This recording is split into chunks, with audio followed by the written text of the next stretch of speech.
How great would it be to get up close and personal with the beauty industry heroes we love and admire, and to ask them, how did you learn to do what you do? I'm Chris Baran, a hairstylist and educator for 40 plus years, and I'm inviting all our heroes to chat and share the secrets of their success.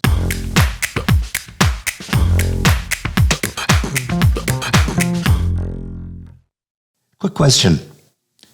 What would you do if a person with autism sat in your chair for a haircut?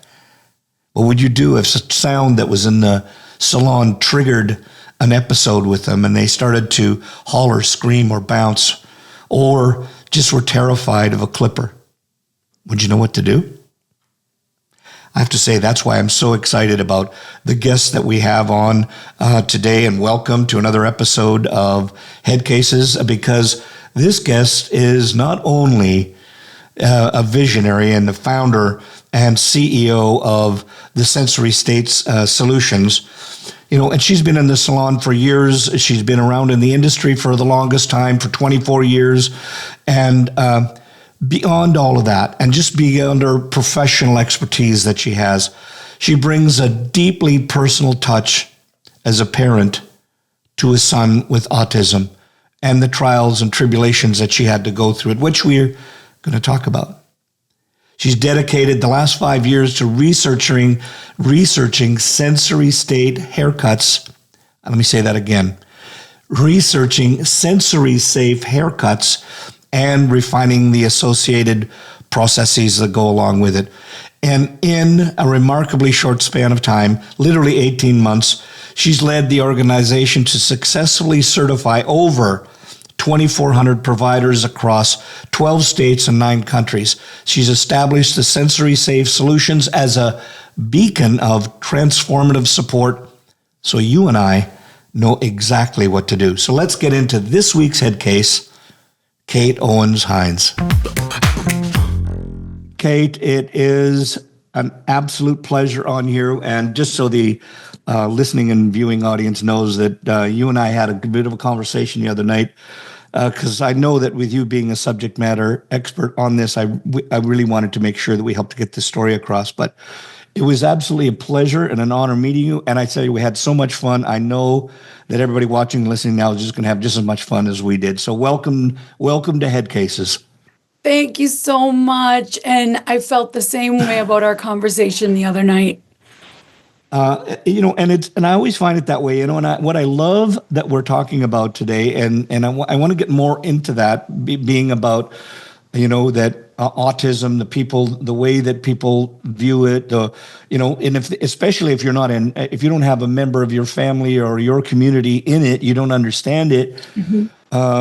But I also want to find out, let's face it, just if you look at your hair, and I know just from when I did your welcome and made you such an incredible star in our intro, but obviously you're in the hair industry. So give us a bit, what I'd like to know is a bit of your hair story. Like, how did you get it? Number one, how'd you get into it? Okay. And then how did all of that lead to where we are now with being involved with autism? And I don't want to give a whole bunch of stuff away, but I'll let you take it from there. Oh, thank you so much. I hope you have 4 hours. Let's go.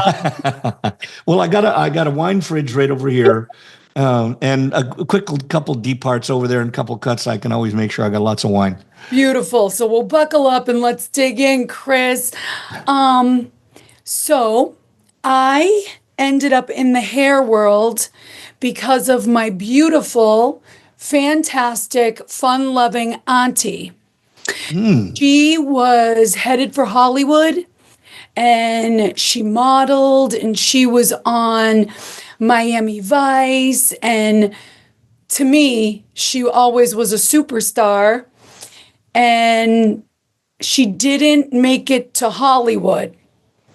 And she was trying to find her way, and she was in her early 40s, and someone said to her, "You love men and you love to talk. Why don't you become a barber?"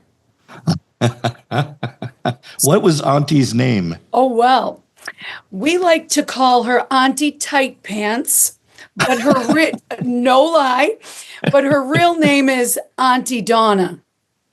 Got it. And no one will ever forget if they meet Auntie Tight Pants. I got it.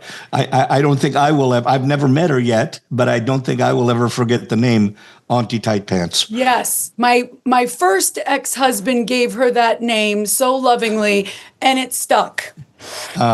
So she became a barber in her early 40s. She moved to Florida. She opened a barber shop, and I know this is going to be really hard for you to believe, but I was a wild one. No. Yes. Hold it. Shock. I was, I was the high school student that got dropped off at the front door and went directly to the back door. I just wanted to see, what everyone was wearing, how everyone looked, and where we were going to have breakfast and drink and have fun and party. So my high school career was very unsuccessful. I didn't graduate. I ended up dropping out of high school, and I distinctly remember waitressing, and a woman came up to me that I worked with, and she took a drag of her cig and said, "Why did you take my table?" And my life flashed before my eyes. And I thought, if I don't do something and do it quick, that's going to be me. Yeah. And there is nothing wrong with being a waitress. That's not what I'm saying, but it wasn't right for me. Got it. That was not where my life was going. My auntie said, I'm making great money down here. Why don't you go to hair school and we'll open a shop together? So, and I was down here visiting her in Florida. So I got off the plane and went to the nearest hair school, and I quit my jobs and I signed up. And my family went crazy because I was already a single mom. And they all said, "What did you tell her? She can't quit her jobs and go to hair school." And my auntie said, "Well, I didn't know she was going to do it today." And I Nothing did. impulsive about you. No, nothing. And I went to hair school, and I was the worst one there. Oh, really? I was the worst one out of my class. And it did not come easy to me. It did not come natural to me. None of it.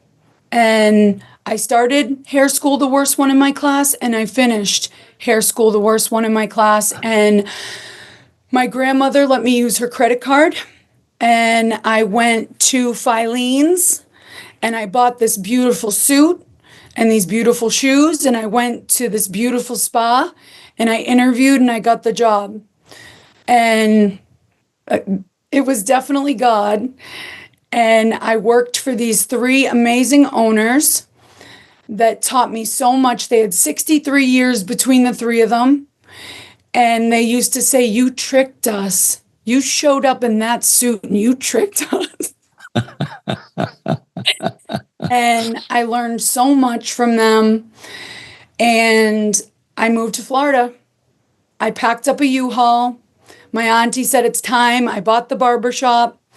But what I failed to mention to her was that I had never cut men's hair before. The trickster comes out one more time. You best believe.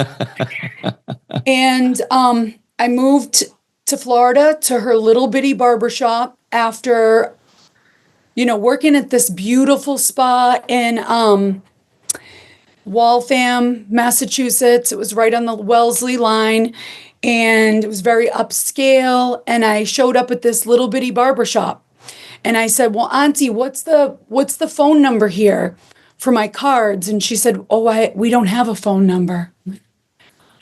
"Is there lighting?" She goes, "This is the only lights we have." I said, "What are the products we're using?" She said, "These are from Sally's." I go, oh my. The most amazing thing happened in that little bitty barbershop, Chris. Literally the most amazing thing.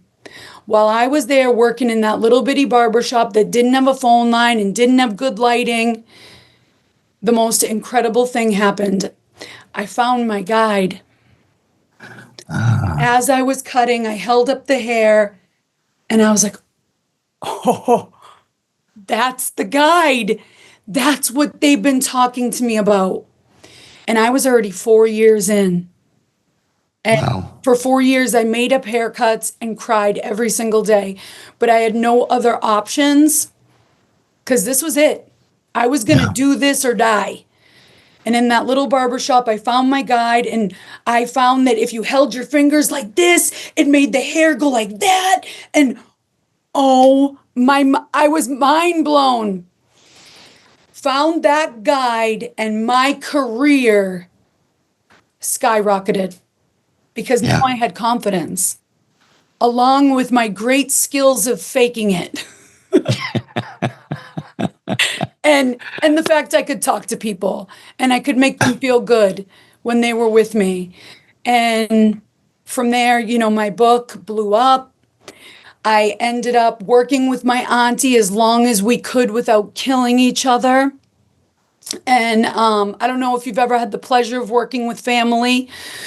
Yep. We rocked it out for about 5 years, and I ended up not to make the podcast longer, but I ended up getting really sick, really, really sick. And I ended up getting meningitis, Wow. and I was in the hospital. And I remember them saying, telling my mom, call your people.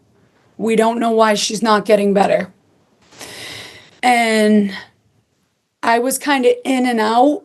And I remember thinking, like, I might die here in this crappy hospital. And I had 4 boys at that time, and my youngest was 2. And I remember thinking, like, this cannot be it. Yeah. There is so much more that I want to do. This can't be it. And I begged. I begged God to let me live. And I promised him that if he did, he wouldn't be disappointed. And I was going to do good things. And 48 hours later, I was released. Wow. Wow. They did something kind of experimental, I guess, on me. It was a shot in the dark. They said, we're going to try this. It may work. It may not. And I was out in 48 hours. Wow. And they told me it was going to be about 8 weeks before I recovered because my brain was so swollen from that. My oldest son said that even still today, the way I speak is differently. Really? He says, Mom, you talk different ever since then. Like the way either my mouth moves or whatever, he noticed that. So they said 8 weeks till you're recovered. And within 4 weeks, I had the doors open to my shop, which is Kate's Cuts. Wow. Because the fear was gone. There was no more fear Yeah. of like, what if I fail? That was Yeah. like minuscule compared to the thought of, what if I never get the chance to even try? Yeah. You know what I find so incredible is that, people will sit around and thinking about, well, what if I can't get my car payment? Or what if I can't get the new car that I want? Or what if, and I don't know, I don't wish that everybody had to go through a point of dying almost the day before so you can, have the courage and have the insight to say, listen, anything that I can do now is way better than what was about to happen to me. So I got nothing to lose, and why is it that we have to go through that? Why do we have to go through all that shit in order to have a revelation, and I don't know. I don't know the answer to that, but it certainly made me think about it when you said that. I know for me, Chris, I would never appreciate the good times as much as I do if I hadn't, gone through the bad ones. Yeah. Makes the Yeah. sweet ones so good. So much. So Yeah. And sweet. so much sweeter. Yeah. So I opened up my shop. It was myself, 5 bottles of shampoo, a chair, Yeah. no business loan, $5,000 that I had from an income tax check. And the only way I can describe it is I worked like it depended on me and prayed like it depended on God. Yeah. And 14, coming up on 14 years later, and the first little shop was 1,000 square feet. And now Kate's Cuts is 6,000 square feet with over 30 independent and, commission hourly teammates that work under my brand. Beautiful. Beautiful. Well, if anyone's listening to this and they feel like they might not have the talent to make it in this industry, I can tell you right now, Chris, out of that class that I graduated from, I'm the top dog. Yeah. Yeah. And I was the bottom Yeah. when I left there. So I think grind will outweigh talent any day. Yeah. What you said there is so profound because, like, we share some. I found no matter who I talk to on these podcasts, Kate, there's always a commonality. And some of the things is that we didn't rise to the top at the very beginning. We weren't the shining star, and we weren't that little thing that shone so bright. And, I always say and I've said this a couple times, so people that have listened to this all the time, you can turn off and wait more for Kate to speak. But I say it a little differently about high school than you did. I said, when I was done with high school, when I was done with grade 12, I never said I finished grade 12. I said, when I was finished with it, it just sounds so much sweeter that way. But the reality was I didn't graduate from that either. And I wasn't great in school, in hairdressing school. But I think what had to happen is, like, we all have a wake-up call. And I think yours was just so much more extreme than everybody else's is, and whatever that is, I think is, if you're not having a wake-up call, good on you, but it's probably going to happen sooner or later. Because if you hadn't had a wake-up call in one way, shape, or form, like, you're going to get one, because that's just the way the universe works. Without a doubt. Without a doubt. So, okay, so now, obviously, you had another wake-up call, because how did so you went through all of that. You went through almost a life and death experience, and then you persevered and got your salon going, and 30 plus people going, and going from 1,000 to 6,000 square feet. Mm-hmm. And now all of a sudden you're advocating for autism. Why? Because I didn't think 4 boys was enough. But you know what? To be honest, Chris, things got good. Yeah. We were paying the bills at the shop. Like, I didn't have to borrow money to pay for the power bill. And, it was the first time I could, things are good. Yeah. My big boys were good. Life was good. And I said, actually, I had my pastor's wife sitting in my chair. I was blow drying her hair. She had more hair than anyone I ever met. It would take me forever to blow her out. And she said, "Do you think you'll ever have another baby?" And I said, "I can't have another baby. I have this place." She said, "Tell me one reason why you can't have it all." Wow. And I said, "You know what? You're right. I can have it all. I'm going to have another baby, and it's going to be a girl." Ha ha. Wrong. After 4 boys. Wrong. Yeah. I had another baby, and my Waylon was born in 2013 and was my 5th son. And as soon as he was born, I knew something was different about him. And I can't put words to it. Something was different. And as he grew that first year, maybe year and a half, I would say to my ex-husband, "Do you think there's something going on with him?" And he would say, There ain't nothing wrong with that baby. I said, okay, got it. I said to my mom, same thing. She said, you're crazy. I said to the preschool, do you think there's something going on? They said, yes, he's spoiled. He's the youngest. I said to the pediatrician, she said, it's nothing. He makes eye contact. And something, my intuition would not stop. It was screaming.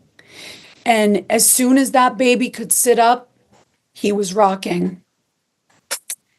And late at night, when the world and the problems and everything gets quiet, that would be screaming at me that something was wrong. Something. And Chris, I don't even want to put it like that because he's so perfect the way he is. There's nothing wrong with him, but I knew something was different. Yeah. And I begged and pleaded and fought with medical professionals to get him tested for what I knew it was. And I can see the moment where they were testing him. And Chris, it looked like they were just playing toys. That's it. I just watched my baby play toys. And it was minutes. And they said, Miss Owens, come sit down. And I knew. Yeah. They said, please sit. And I sat down and they said, your baby has right under severe autism and he's considered disabled for the rest of his life. Wow. And I think my mouth just hung open because she said, Ma, you understand? Go to Social Security. Your baby's disabled. What? It felt like the world fell out from under me. And I thought my life was over. And his life was over. And I don't know how to do this. What is this going to look like? I'm scared for me. I'm scared for him. I don't know anyone with autism. I don't know about disabilities. I thought it was over. And I know we don't have a lot of time, but I think it's important that I share with you and anyone listening to this that I called my dad. God rest his soul. I called my dad, and he was a hockey coach. And he said to me, Katie, I want you to dry your tears and stop crying so you could listen to me. And I said, okay. And he said, okay, you can hear me? I said, yes, sir. He said, I want you to find the nearest hospital, and I want you to go to the cancer ward, and I want you to find the sickest kid there. And I want you to ask that mom if she'll trade places with you for autism. And I said, Dad, you're such a jerk. And he said, I'm not done. Then I want you to go to the cemetery and see if a mom there will trade places with you. And I hung up on him. And I wish I was ready to receive how wise those words were then. But I thought he was just a jerk. And I thought this was just another time that he was too tough on me. But not one day, in the worst day that we've had, and there's been some bad ones, would I trade one thing. I would not trade I wouldn't trade with anyone. Yeah. And many a day, I locked myself in the bathroom and thought about those words. While Waylon was banging on the bathroom door, trying to get to me so he could attack me. His autism he was very impacted by autism. He had a 10% quality of life. He was nonverbal and highly aggressive, targeting the majority, myself and his closest older brother. And he was living, the only way I can describe it is he was living like an animal, and he was living in hell, is what it looked like to me, because there wasn't a moment from the time he woke up till the time he went to bed that he wasn't just screaming and tantruming and breaking things and hurting me and hurting his brother. We didn't have a TV left in the house. He kicked out the windshield of my car. He broke windows. And I remember being locked in the bathroom on the phone with my mom saying, if this is going to be my life, I don't want it. I don't want it. I can't do it. And I'm grateful that because I was raised by a hockey coach, he didn't raise no little bitch. Sorry, Chris, I had to. Well, listen, thank you for that, because I think it's just the same as, if you watch a lot of TV or movies, that is changing a state from emotion to humor always helps people. And I think, I got my clinics going. Well, I gotta tell you, laughter through tears is one of my favorite emotions. That's from Steel Magnolia. Yeah. One of my favorite movies. So I couldn't stay in that. I don't give. I don't give up. So they gave me a fat stack of referrals from the doctor. She didn't say things would be better. She said, if you do these interventions and therapies, things will be different. And I was desperate for anything different.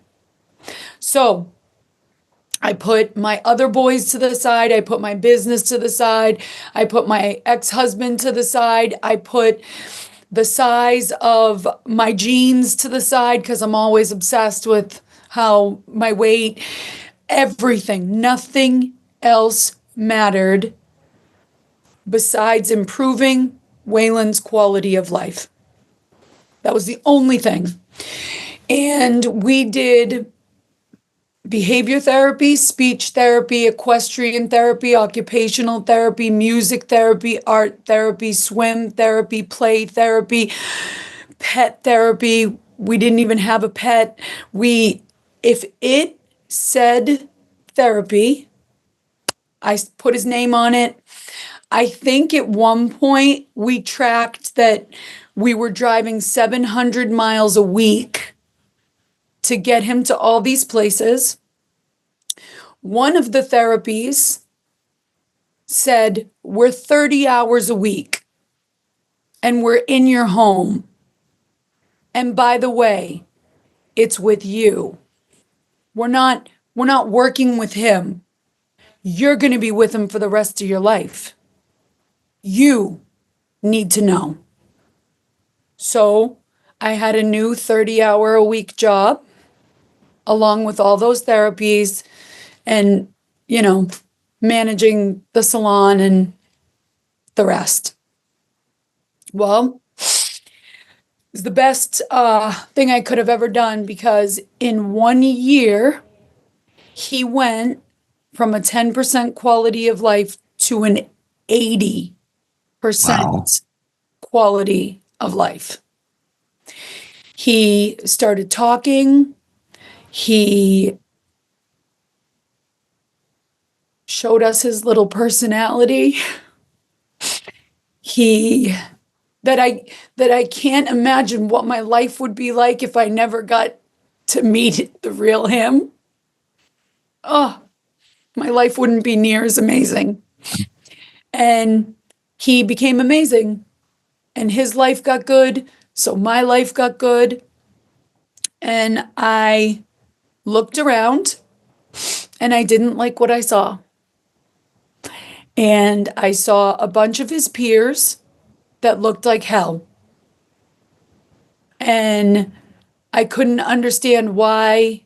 And I'm such a hairdresser, right? We're in a clinic, kids are getting therapy, and I'm judging their haircuts. But that's a hairdresser, right? There you go. I could be anywhere and I'm looking at like, ooh, I could fix that. So the first family I saw, the individual had hair all the way down to their bottom. And I said to Mom, here's my card. I would love to take care of you and your daughter. She said, that's my son. I said, oh my gosh, I'm so sorry. His hair is beautiful. I'll take care of you guys.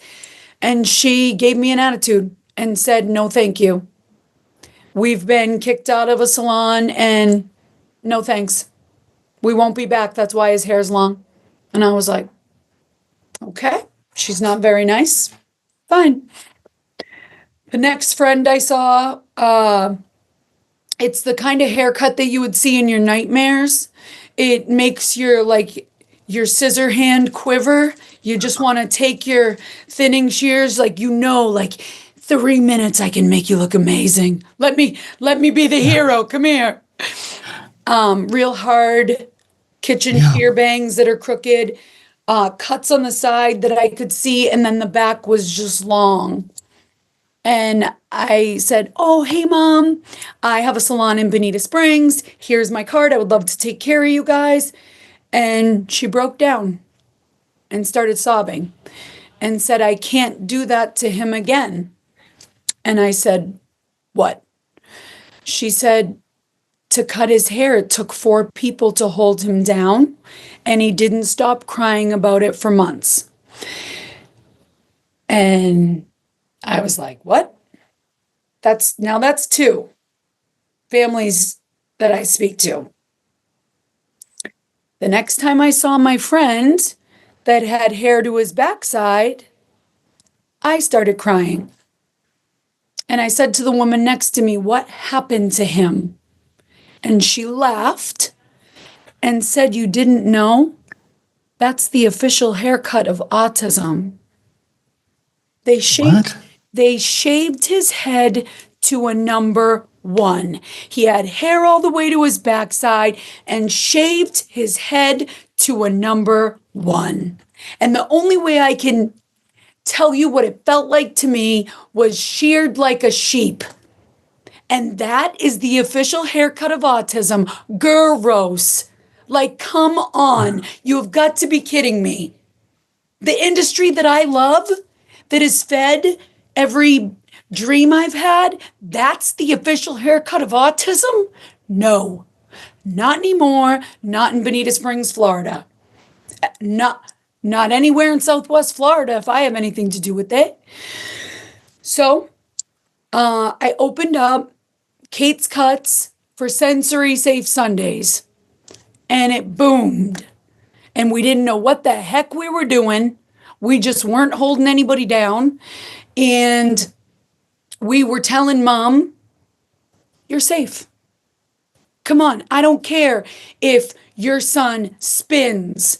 I don't care if your daughter claps and yells real loud the whole time. This is going to be a safe space. So we did that. And we did that for 5 years.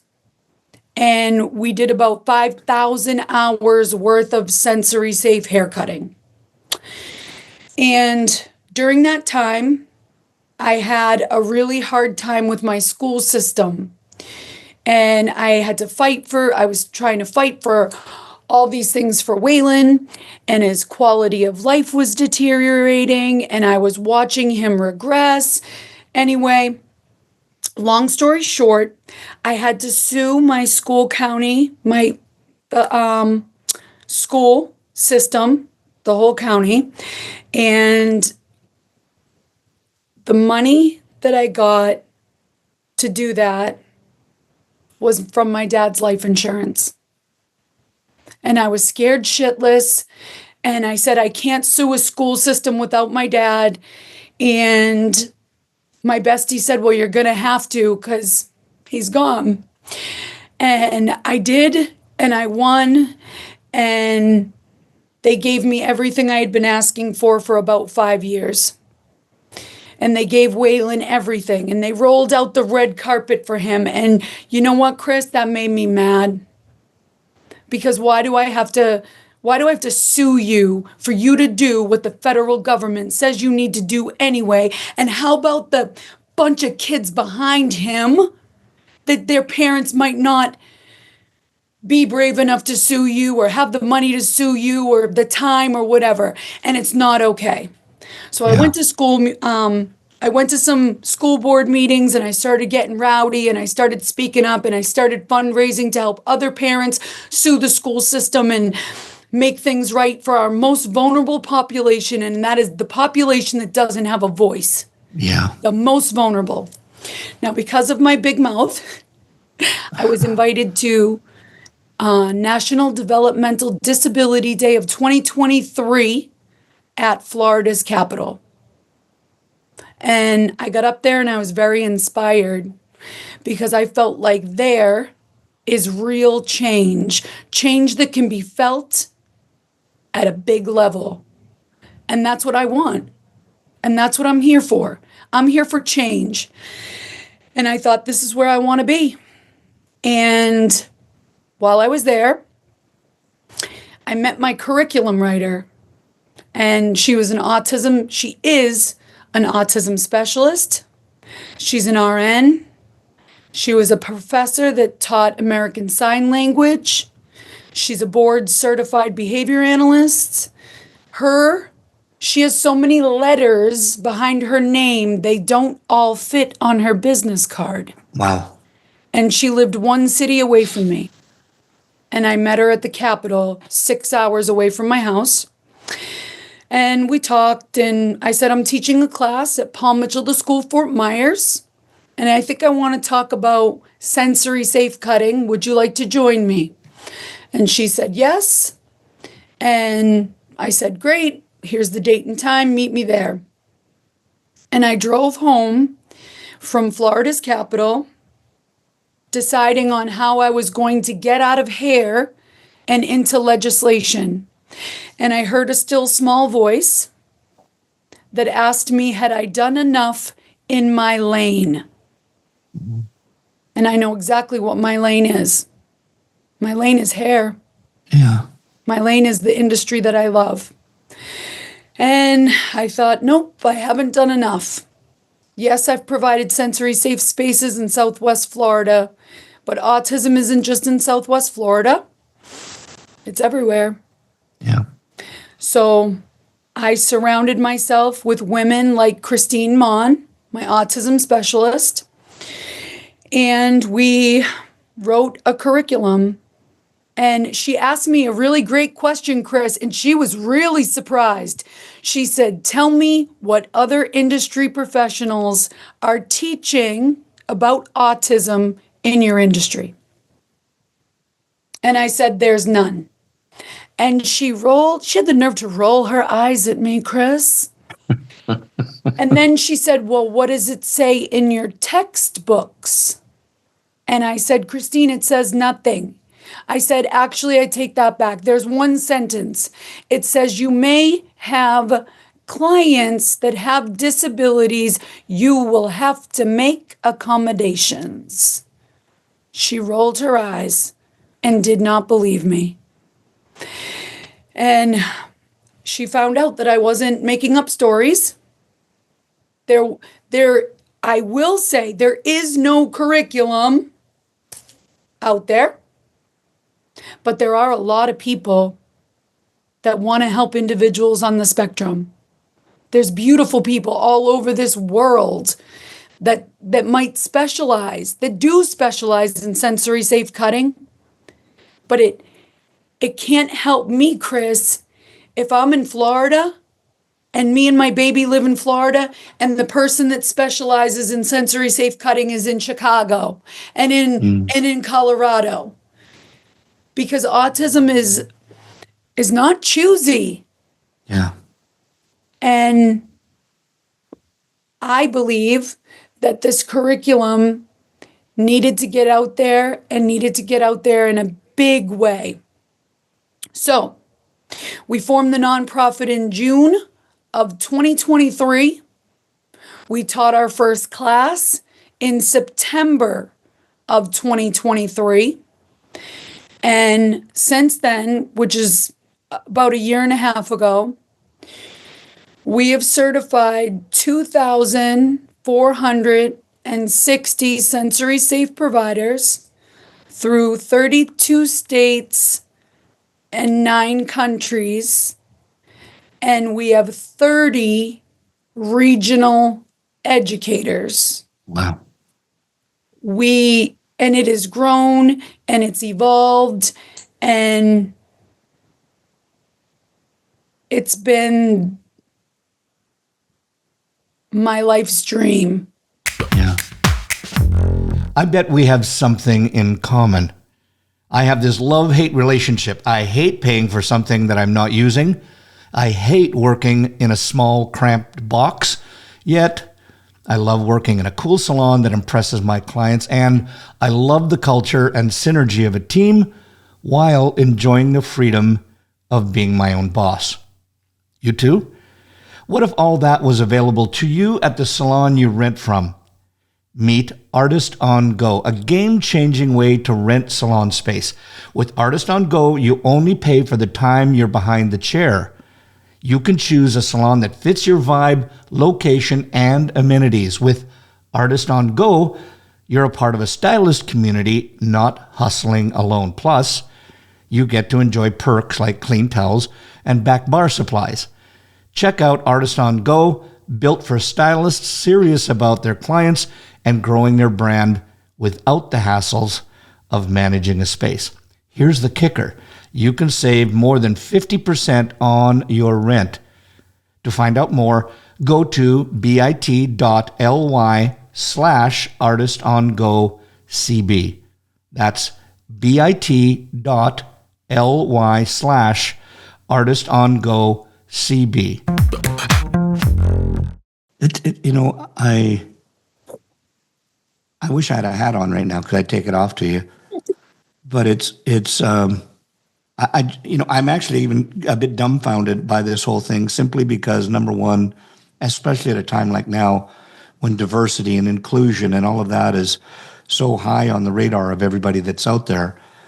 But it's just, I know you and I talked, and I would tell everybody that's watching or listening right now, this is so much of a different conversation that we've had right now than we talked the other day, and I'm glad of it. But one thing that I asked you, and I remember you and I talking about this, and I said,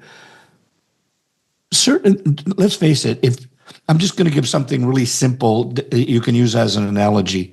If I cut one type of hair, and that's everything that I do in the salon, when I get another type of hair that comes in, coily or whatever, I'm not, you see some people, they'll see it and they see their name on, they see that person come in and they'll literally run for the back breakout room because they don't know what to do. Don't we all do that anyway?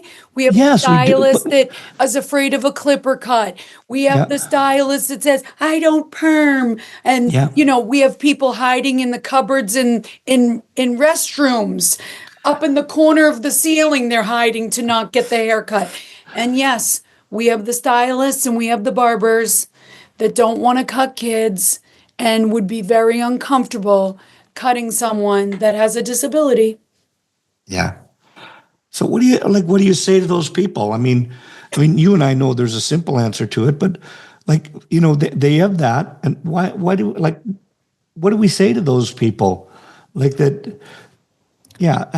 What do we say to those people when they're simply afraid of it? Yeah. You know what? It's like what I tell everybody, do it afraid. After you get sensory safe certified. Yeah. Well, tell us a little bit. I mean, because let's face it, I think that most people that are out there, they want to be comfortable. Yeah. And the moment that there's something different that's happening in the salon, like your client who has autism, and they have an episode, or and they might start to scream or holler or do whatever, because there's no one thing that they do. what are things that you teach? Like what sparked in your curriculum that how do you handle something like that? What would you do? So, the main thing that I can tell you, Chris, is that if you've met one person with autism, you've only met one person with autism. And the whole first, our curriculum's 2 hours to be sensory safe certified. And in those 2 hours, the first hour, we're going to teach you everything about autism so you don't have to be afraid. Yeah. It's an autism overview. It's enough to understand autism and sensory processing disorder and related disabilities such as post traumatic stress, OCD, ODD, Tourette's, anxiety. How about Alzheimer's? How about dementia? The sensory safe solution envelops how to truly accommodate anyone. Yeah. We give you tools, strategies, systems that you could have someone with Alzheimer's come in and you can use just a few things just to make that guest comfortable and have enough things, tools, strategies, and systems that you feel comfortable too. Yeah. Because Yeah. too, it's not just the guest that's traumatized by a service. If, and barbers, stylists, hear me. If you didn't hear anything, hear this. It's not just that guest that's being traumatized when they're held down to get a haircut. You think the lady in the waiting room Yeah. likes hearing someone cry? And truly, Auntie Tight Pants likes to say, that little one looked like they were fighting for their lives. Yeah, Wow. because you know what? If you're 4 and you're nonverbal and you have no say for your life and you don't want some machine to hurt you, you are fighting for your life. And it's Yeah. not comfortable for the stylist that has to go to bed knowing that they did that. I can promise you it's not comfortable for dad. He's probably going to go home and cry in his pillow once everybody else is asleep. And then how about the other guests that are witnessing trauma like that? There is a better way. There's a solution, and it's the sensory safe solution. Yeah. And you asked what we could do. What are some things what would I teach if someone comes in and has a meltdown and is having a hard time? Okay, why don't we take a view of the room? Is it loud? Is there a lot going on? Is there a lot of people there? Does it maybe look like your guest is thirsty? Are they hot? Like, let's use some common sense, especially if that individual doesn't have a voice.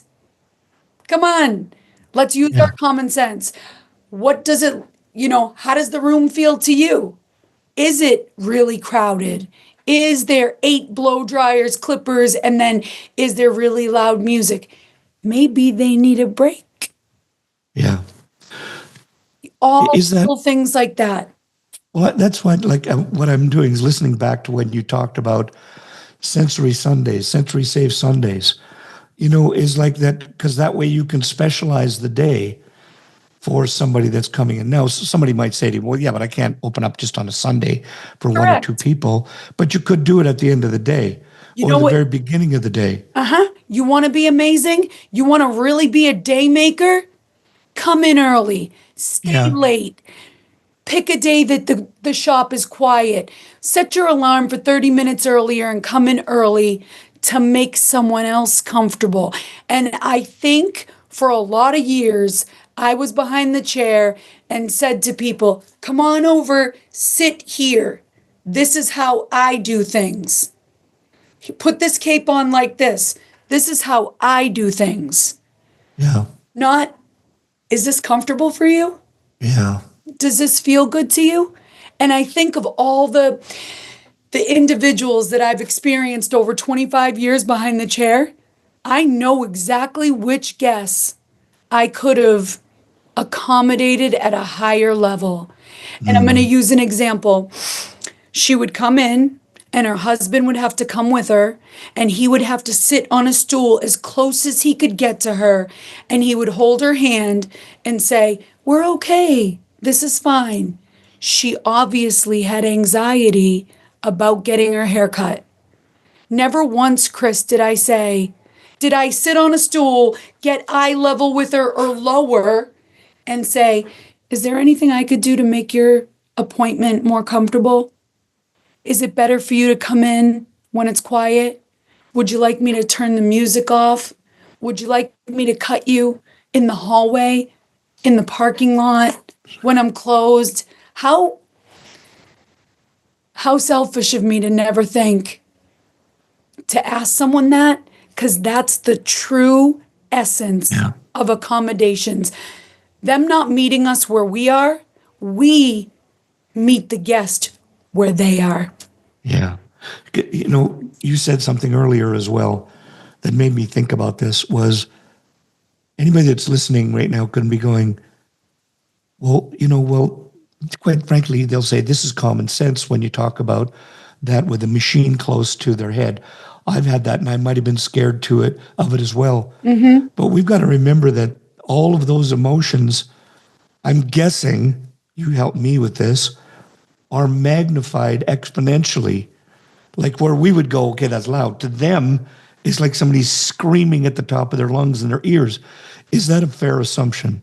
I love you so much. You're describing sensory processing disorder. I don't have sensory processing disorder, but the way I teach is that sensory processing disorder, you or I have a filter. We can filter out, chatty Cathy whispering in the background. We can filter out the sound of the air conditioner coming on. We can filter out the click, click of the pen in the back of the room. We can filter out maybe the sound of a blow dryer. To someone that has sensory processing disorder, the filter has been removed. And it's the senses. So their senses are on attack. Sight, smell, touch, sound, taste. And I like to say it could be times 100.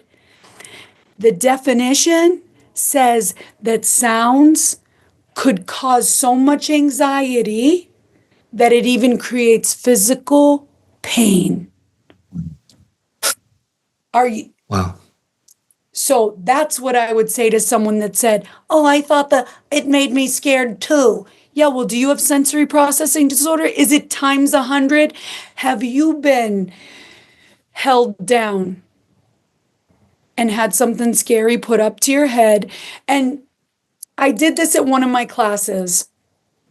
I asked people to close their eyes and envision the prop on the front of a plane.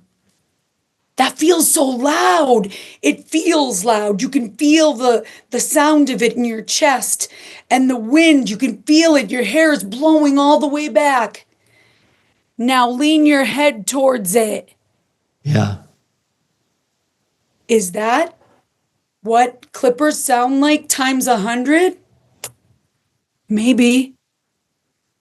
No wonder why someone might be afraid of that. Yeah. Yeah. So, yes, it's magnified. Yes, it is. For someone that has sensory processing disorder. And I want to touch on the fact that not every individual that has sensory processing disorder has autism. Right. And not every person with autism has sensory processing disorder. But sometimes it's very hand in hand. Yeah. It's when you talked about Waylon and how his life I can't remember the way that you said it, but his life skill went from 10% up to 80. His quality of life. Quality of life. Thank you. Mm-hmm. How did that happen? Is it like a trained skill? Is it like you're the coach of coaches and you had to go through it 1,000 times in order to get him to that it didn't bother him to have that thing, that sound, that saying, that interaction. Yes. So with the clippers and anything that can be hard for someone with autism, desensitization is so important. And that's, exposure to whatever you're scared of. Just little by slow, little by slow. But his quality of life skills, and I'm so glad we got to talk about it the other night. His skills to do life did not come natural, the same way it didn't come natural for me to learn how to cut hair. I had to fight for that. And he had to fight for the skills that you and I take for granted. Skills like saying, "Hi, my name's Waylon."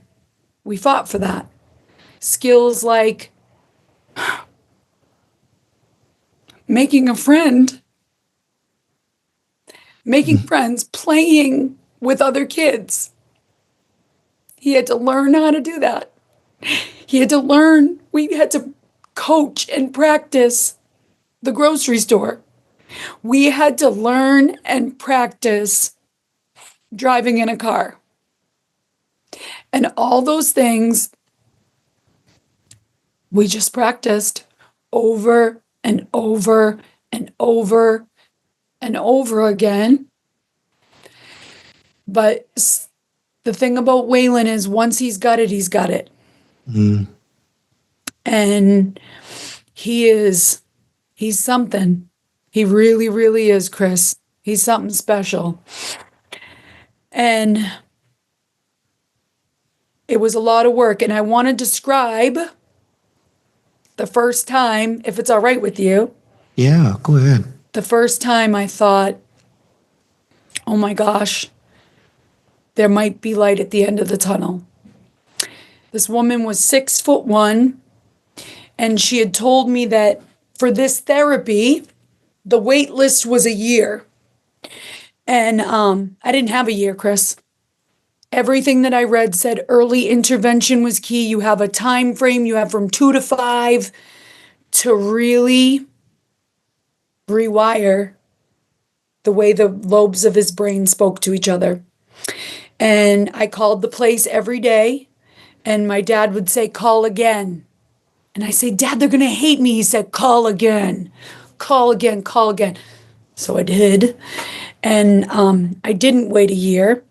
I begged and said, "I'll do more than the other parents. I won't call out. I won't be late." I said, "I'd do anything you tell me to do." And I didn't know that I was rising to the top of being a perfect parent for that therapy. And the woman came into my house. She was 6'1", and she said, "If you ever tell your son no, and then go back on it and say yes, we're done with you. I will leave your house. You're fired as a client. And if you ever tell him yes but mean no, we're done with you. Do you understand?" I said, "Yes, ma'am." And she was terrifying. And it takes a lot to make me nervous. But she made me nervous. And she said, "All these toys, are these his?" I said, "Yes, ma'am." She said, "Bag them up. Get him out of here." I said, "Okay." She said, "Keep 5. 5 that he likes. Put him up on that shelf. He doesn't get one till he picks up the other one, and he doesn't get another one till he asks for it." I thought, this lady has no clue. She doesn't have a clue because this kid will never ask for anything. And she said, "Can he say water?" I said, "Yes." Because what Waylon could do was he could label. He could say chair, TV, cup, but none of it was functional. He didn't say cup when he needed a drink. He would say TV for no reason. Like it wasn't functional language. He didn't use words to get his needs met. So she said he doesn't get water till he asks for it. And for 2 hours, I held this sippy cup and I would go to give it to him and I would pull it back and say water. and he was crying and he was clawing at my legs, and I would go to give it to him and water. And we didn't move from that spot for 2 hours. And he was, that's how, hitting me, crying. And after 2 hours, he said, water. And we gave him the water, and we gave him Skittles, and we gave him an iPad, and I gave him my soul. And from there, it was on. It was on. Wow. It was on. And he didn't get anything until he asked for it. And his brothers would say, they would go to give him something because he would say, and they would go to give it to him, and I would whack it out of their hands and say, he has to ask. Make him ask. And they would say, Mom, you're mean. And I said, no, you know what's mean? Life is mean. Out there, they're going to be mean. This isn't mean. He needs a voice. He needs to be able to tell me if anyone's ever hurting him. And he needs to be able to say, yes, no. He needs a voice. And boy, did he get one. Yeah. How was that on the other kids? On your other 4 boys? So, I think those were some of the hardest years that we had. I think a lot of ways they might have resented their brother because, they're looking at their mom with scratches on her face, all bit up and bruised and, on the edge. And every breathing moment was just Waylon. And I'm sure it was hard. And my 4th son, Johnny, who I call my gentle giant, came to me. Oh, hey, Chris, guess what? Do you want to say hi to Waylon? Yeah.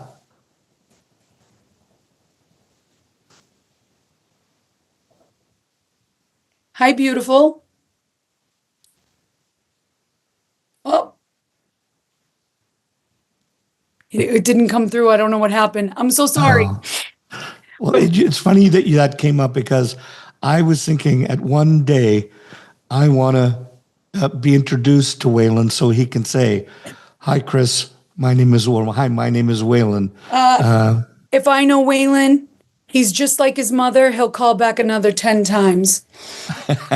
So my gentle giant Johnny came to me and said, it's not fair. He gets so much of you. And I told him, oh, when? I'm so sad for you. I said, I'm not. I said, no, you're not going to let that be your story. You're not going to let that be your crutch. I'm so sorry that your brother has autism. Where for you don't have autism. You have everything you need to be successful in life. And I will not allow you to be a victim and have that be your story. It's going to make you a better human, more empathetic, more understanding, more patient, more kind, and you'll be grateful for it in the end. Yeah. And how's the relationship now? Oh gosh, they're brothers. Yeah. They're brothers. They love each other. They all of them are just so interconnected, and they love Waylon so much. Yeah. And the bond, the brotherly love between them is just so deep. And I always say I feel bad for anybody that ever picks on Waylon. First of all, you'd be silly to do that. He's already probably 5'8", and he's only 11. Wow. And his brothers are a bunch of giants. So That would be the worst thing in the world you could do. Really, really. Yeah. It's the truth. It's the truth. So, I mean, I've got a question that I want to ask you, Please. kind of to wrap it up. But what I just, before I ask you that question, tell me a little bit more about Waylon and his, like, because he speak and tell me what's going on in his life. Where is he in school? How's it going on? Okay. What's his life like right now? Give me some of his, what's his day like, and does he talk and all of that? So I like to say Waylon's living his best life.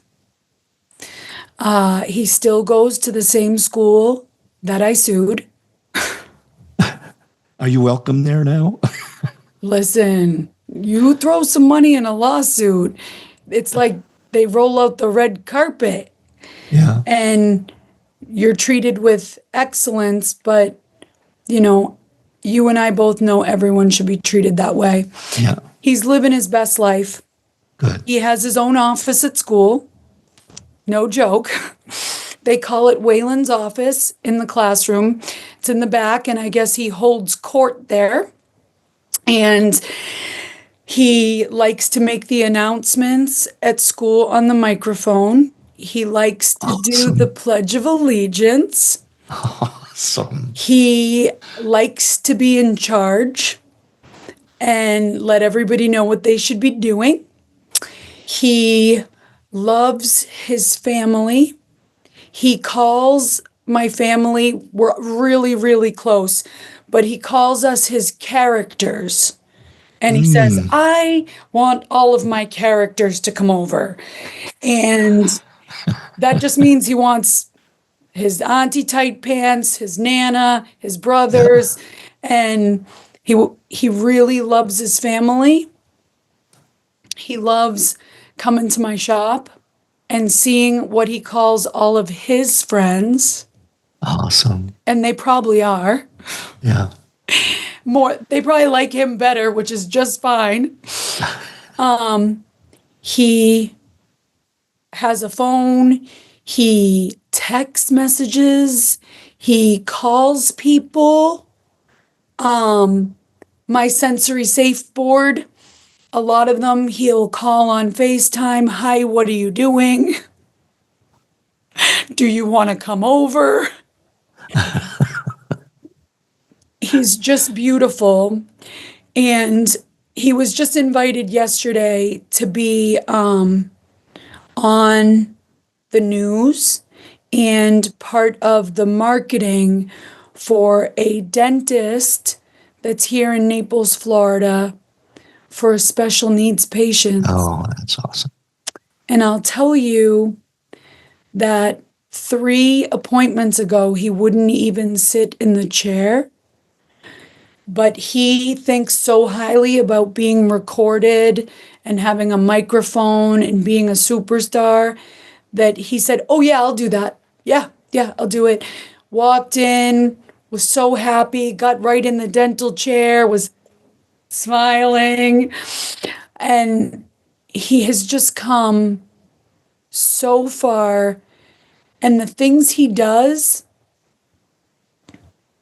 I had never dreamt were possible for his life. Yeah. So he continues to amaze me. He, there was a time I didn't think we'd ever be able to go on a vacation. Nor did I think I'd be able to go on a vacation and leave him home. And now I go on vacations and I leave him home. And a year ago, he went on a vacation without me. And he got in the car and went on a road trip with his brothers to a t-shirt convention. And he did great. That's awesome.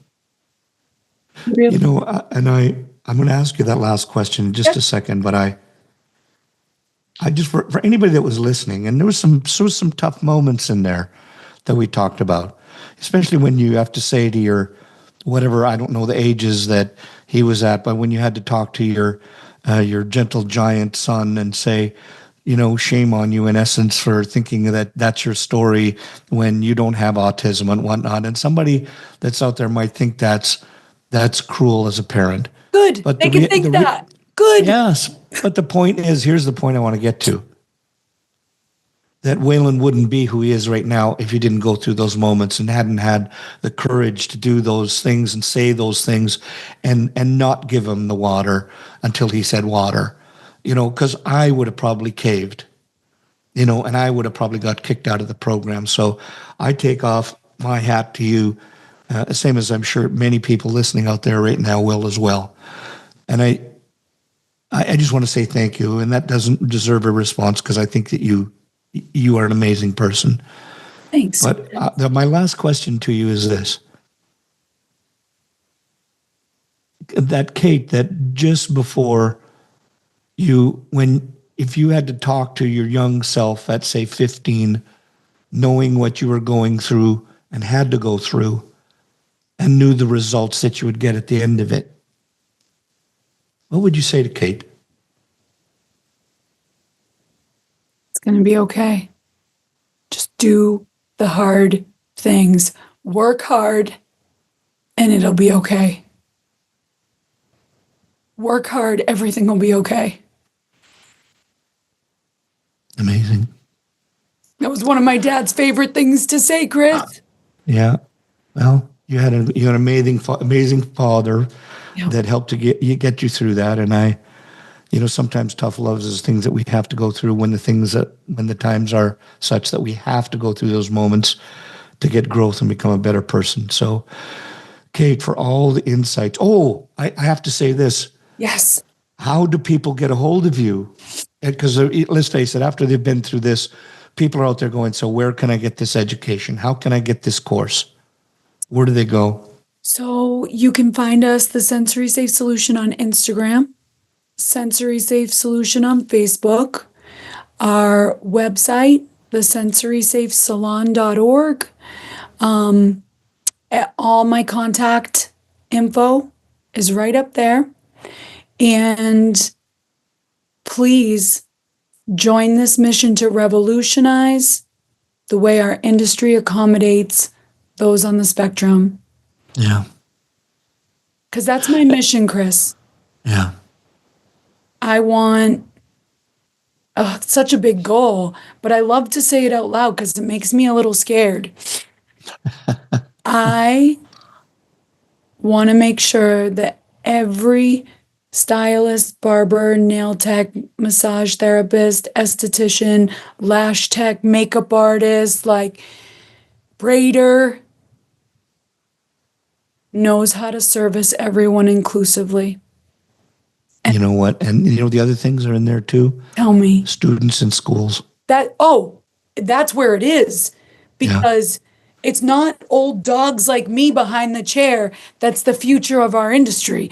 The future of the industry that I love so much is just getting ready to sign up for school or in school right now. Yeah. That generation, they're going to be safe. Yeah. They're going to be sensory safe. And they want it. They're hungry. Those are the ones that are begging to be sensory safe certified, not, us know-it-alls behind the chair. Oh, I've done it forever. I do it like this. Those students, they want to know. Yeah. And I'm so excited. And, my dream, my goal, my vision is that there'll be a way that the Sensory Safe Solution can continue to sensory safe certify barbering students for free, cosmetology, all the students for free. And really big dream is I want to certify everyone for free. Yeah. I love it. Well, Kate, it has been an amazing time having this conversation. And I just take my hat off to you as I had before, whether it's proverbial or metaphoric. It's been an absolute pleasure on here, and I can't thank you enough for giving us that insight. Thank you. Let's call Waylon, Chris. Yeah, okay, let's do that. Let's call I like to call him Biggie Way Way. Let's see if he answers. Sometimes. Hi. told me you had a phone call. Oh, I'm sorry. Am I interrupting anything? Did you have a phone call? I did have a phone call. Now, wait, I need you to listen to me for one moment. Is that okay? Yes. Are you listening? Yes. Wonderful. So, on my computer, I was on a meeting with my friend Chris. Can you please say hi to Mr. Chris? Yeah. Okay, great. Here we go. Hi, Chris. Hi, Waylon. How are you? Fine.